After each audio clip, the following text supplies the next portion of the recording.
Hey, how's it going? Parker Welbeck here with FullTimeFilmmaker.com, and today I'm joined by my assistant Jacob Weisler, who took my online course just a couple years ago, and within just 3 months he was able to quit his day job and go full-time as a wedding videographer. And today he makes over 6 figures a year, booking high-end destination weddings all over the world. So since he's been killing it in the wedding industry, today he's going to be helping me reveal our top 10 tips to shooting cinematic wedding videos. Tip number 1 is buying the right gear. Jake, what do you recommend the good people buy for shooting weddings? Well, first off, we want to emphasize that the brand of camera you buy isn't nearly as important as learning how to use whatever you have to its fullest potential. But that having been said, here are our recommendations. For those just starting out, we want to talk about the 4 basic pieces of equipment you should be using as a one-man camera crew: a camera body, a lens, a stabilizer, and a microphone. For a camera, our needs are pretty simple. We want a camera that can shoot at least 60 frames per second and at least 1080p. 60 FPS allows for beautiful slow motion, and for Parker and I's style, we love that slow and dreamy look for our wedding films. We also want a camera that has great autofocus. It makes our lives so much easier. And lastly, we look for cameras with great colors. For Parker and I, we prefer to get our colors as beautiful as we can straight out of camera. We then like to enhance and grade the colors to match our own personal styles. Parker and I both shoot on the Canon 1DX Mark II, which can shoot 4K at 60 frames per second,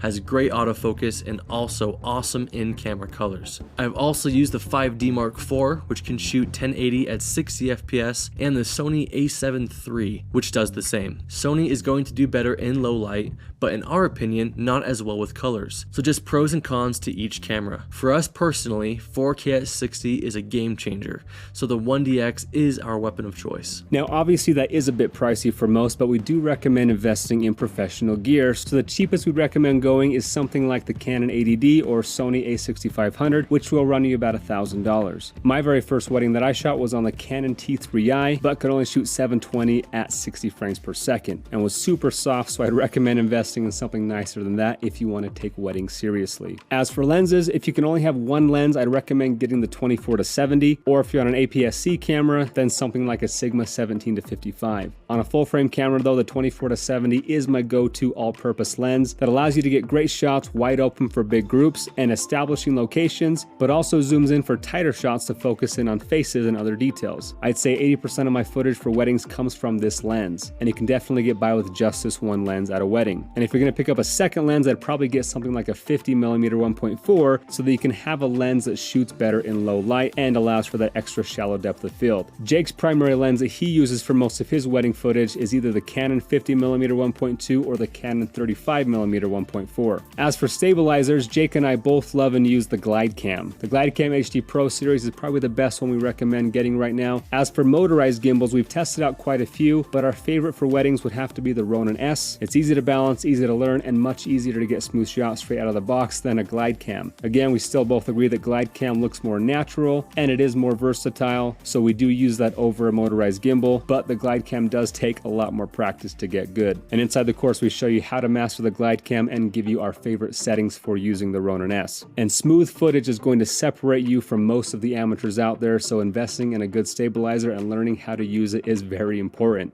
And for microphones, my favorite microphone to capture audio at weddings is the Tascam DR10L Lav mic. These things are so small and they come in black and white. They're super easy to put on and basically invisible. There's obviously other accessories you'll want to pick up, like ND filters, maybe some lights for the reception venue, camera bags, memory cards, hard drives, but we won't go into too much detail on all the knickknacks in this video. You can visit our kit pages, links in the description, to see a full list of all of our camera recommendations. Moving on to our second tip to shooting weddings is to plan ahead. Set expectations. I see so many horror stories of clients getting upset at their videographers and vice versa, and all of those issues could have been resolved if they would have just communicated. When a bride is interested in booking your services, it's so important to make sure you're both on the same page about what to expect on that big day. They should know when you'll be there, what the final product will look like, how long it's going to take for you to edit it, what you will and won't be shooting during the day, and so on. Talk to your clients. Be personable. They're not just hiring you for a video, they are hiring you to spend their whole wedding day with them. They want to know and be assured that you're going to be a pleasure to work with.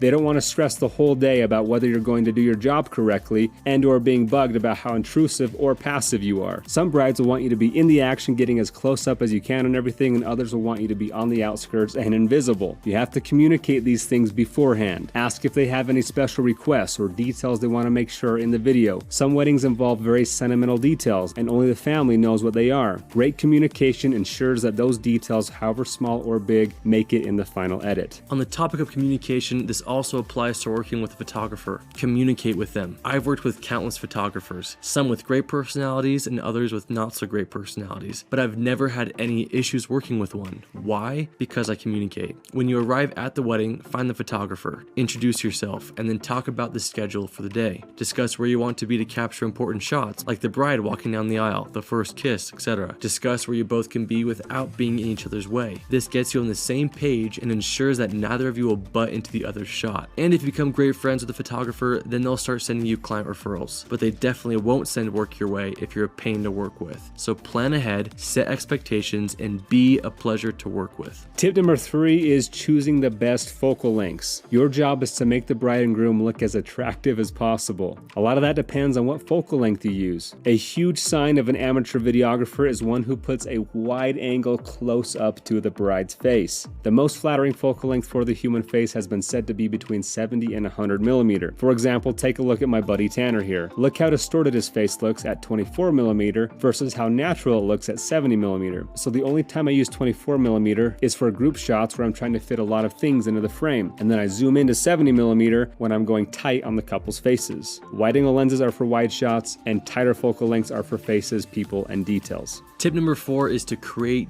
depth. When I see a detail that I like or I'm posing my couple, I look for opportunities to create depth, meaning I want something as foreground to my subject and something in the background of my subject. This creates depth in my image by creating layers and making the scene feel more three-dimensional, thus making my subject pop off the screen and come to life. Another great way to create depth is to look for leading lines, like in fences or pillars or pathways. Anything that makes your image feel like it has depth will turn a not so cinematic image into something beautiful. Tip number 5 is to capture the details. The couple spent a ton of money on details for their wedding. The flowers, the cake, the tables, the chairs, the bride's dress, the groom's outfit, the venue as a whole, the lights, the decor hanging around. Everything was handpicked by the bride to be at that wedding. So film all of it. Details are also a great thing to help set the mood of the final video. They can be used to transition between scenes or set the tone of the whole film and carry the aesthetic. Details are also great B-roll to put over top of people talking, so make sure to capture more than you think you're going to need for your edit. And in order to have time to film all of those details, make sure to show up about an hour early to the venue so you have plenty of time to capture as much as you need without people walking in and out of your shots. Tip number 6 is lighting. Wedding ceremonies typically are lit pretty well, and there's usually not much you can do to change the lighting, so you just have to do the best you can with the lighting situations that you're given and document everything as it plays out. But receptions typically are not lit very well. They're usually in the evening when the sun goes down, and the mood is supposed to be intimate and dark, which usually means very low lighting. And even with a low aperture lens and a great low light camera, sometimes the venue is just too dark to shoot. And if you bump up your ISO too much, your image will just start to fall apart. In some situations, that may be all you can do, but where possible, we recommend setting up some of your own lighting. Lighting up a reception is a game changer. You'll not only be able to make your subject more visible, but you'll turn the whole scene into a much more cinematic image, and the photographers will probably love you. I didn't invest in lights the first year of my business, and I have many regrets. I personally love and use the Core SWX Torch LED lights. I bought 3 of these things and I couldn't be happier with the results. They can mount right to your camera or to a light stand. They're bright, dimmable, and bicolored. And when you're lighting up a scene, ideally you'll have at least 2 lights, one light as your key light to light up the front of your subject and another light as the back light to make sure your subject doesn't disappear into the background. And having bicolored lights is important as well, as it gives you the freedom to match your light temperature with the temperature of the venue lights. It would look horrible if your lights were cool and blue while the reception lights were orange and warm. So where possible, set up some artificial lights and match the color temperature to blend in with the venue. Tip number 7 is called right place, right time. Weddings are busy, and there are so many things happening at once. In the last last thing you want to do is miss a moment that only happens once. So whenever someone DMs me and asks, hey, any advice on my first wedding? My answer is always be in the right place at the right time. Know where to be for when the bride is getting ready, which is at her side. Know where to be when she walks down the aisle, when they exchange rings, when they exchange vows. Know where to be when they cut the cake, toss the bouquet, make their grand exit, and so on. Weddings are full of moments that happen once that you can't redo. Plan out where to be and when. Knowing where to be takes time and it takes learning. If you're very inexperienced, we have several virtual job shadows in the course to show you where we choose to be in different scenarios to help give you the confidence to know where you should be when you shoot your weddings. But the best way to learn is to do it yourself and learn as you go. For example, when the bride is about to walk down the aisle, the right place to be at that time is at the front of the ceremony, shooting down the aisle. If you're off to the side or maybe even behind her, you're in the wrong place and you're missing the best angle. No one wants to see the back of her head. They want to see her face. They also want to see the groom's reaction. So you'll want to make sure once you've got a great shot of the bride to turn around and grab a quick reaction shot of the groom. But you can't capture both of their faces unless you're in the right place at the right time. When in doubt about where you should be, the safest thing to do is to just follow the bride. Nothing important ever happens at the wedding without the bride. So don't lose her, and you shouldn't miss out on anything too important. Tip number 8 is audio. As I always say, audio is half of the viewing experience. Good music choice, sound effects, dialogue can all enhance the video and help the story come to life and be more meaningful in an emotional way. On the other hand, horribly captured audio can ruin a beautiful image. Or if no audio is captured at all, the video will end up feeling a little bit empty. Admittedly, I've done plenty of wedding highlight films with no talking, just visuals set to music. And that can work, but when you compare that to the times when I've included vows or toasts or speeches to go over top of the visuals, it can take the video to a whole new level. So where possible, try and capture some sentimental dialogue. Now, we've already talked about audio gear to use to capture audio, but it's important to have the right equipment with you to be able to lob the bride and the groom and whoever else will be saying anything important. Also, for ceremonies, I recommend having an audio recorder that you can plug into the DJ's audio box to capture audio as it was captured coming into the microphones, which is a great backup option if you don't have time to lob anyone. A great affordable audio recorder that we recommend is the Zoom H1, which auto-adjusts the gain levels to ensure that your audio levels never peak. And we show in the virtual job shadow videos how to effectively set all of this up. But the best, most effective way to capture audio that we recommend is through lobbing the couple. Lobbing the groom is pretty easy. There's a lot of ways you can do it. Our favorite way is to stick the lav mic under the groom's chest on either side of where the tie hangs. We use Rycoat stickies, or you can use gaff tape to stick it right to his chest. We then weave the lav cord down through his shirt and out the back to plug into the Tascam, which is clipped to his belt. Now, lobbing the bride is a bit trickier and depends on the dress, so we cover this in more detail on how to do this with ease and comfort inside the full course. Tip number 9 is posing couples. There's nothing worse than watching a wedding video of an emotionless, frozen couple. Newsflash, they aren't actors. They aren't going to look natural and comfortable all the time unless you help them feel natural and comfortable. A lot of times, it's even up to you to get them to express any emotion. Some couples might be great at doing that naturally, but other times they don't feel comfortable with cameras on them, so you need to learn some skills to help them out. Posing a couple is actually a lot easier than you think. There are 3 things to shoot for when posing: depth, movement, and emotion. So when I pose my couples, my first priority is emotion. I like to have them hold each other close, do something that will make them laugh or smile genuinely. Sometimes I'll have the groom whisper in the bride's ear or hug her very tight from behind, or maybe as I'm directing them, I'll just say funny jokes or comment how great they look, which brings out great emotion and genuine smiles. The point is to help them feel comfortable. Second priority is movement. I'm obsessed with movement. Parker and I style both revolves around movement. Most of my shots end up with my couple just walking together or running through a field. I call it the drunk walk. I'll have my couple walk towards the camera and bump into each other every few steps like they're drunk. One way that Parker created movement in a shot was to shake the branches of a tree so that the flower petals fell from the tree as they walked through them.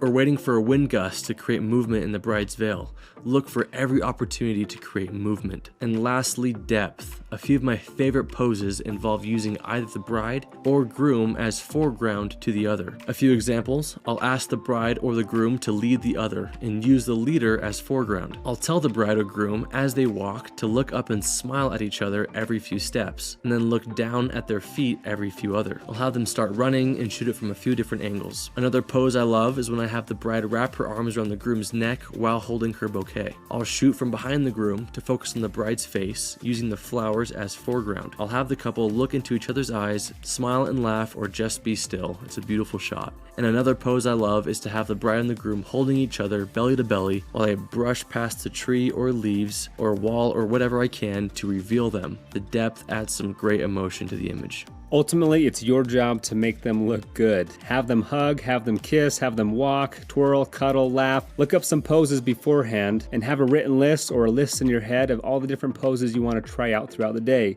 Get creative with it and do your best to make them feel natural and comfortable on camera. And moving on to our last and final tip is to be confident. There's nothing worse than a videographer who obviously has no idea what's going on. Imagine being a bride, paying a ton of money to someone to capture the most important day of your life, and you see your videographer show up with zero confidence, zero direction, and looking around like a lost puppy. Fake it till you make it. Even if it's just your first wedding, just accept it's your first wedding and then get over it. Film everything. Make everything look pretty. Capture the bride, capture the emotion. Laugh and joke with the couple and do it with confidence. Confidence is what makes brides want to refer you to their friends. Confidence is what will attract engaged couples attending the wedding and lead them to hire you. And you don't need to be a bubbly person to be confident either. You can have quiet confidence, but you need to have confidence. So there you have it, guys. Those are our top 10 tips for shooting weddings. Obviously, we're just skimming the surface here. We could go way more in depth on each of these subjects and sit here and talk for days, but wedding videography is an individualized thing that evolves the more you learn and practice. But that's it, folks. Hope this was helpful. And if you have any further questions, please let us know.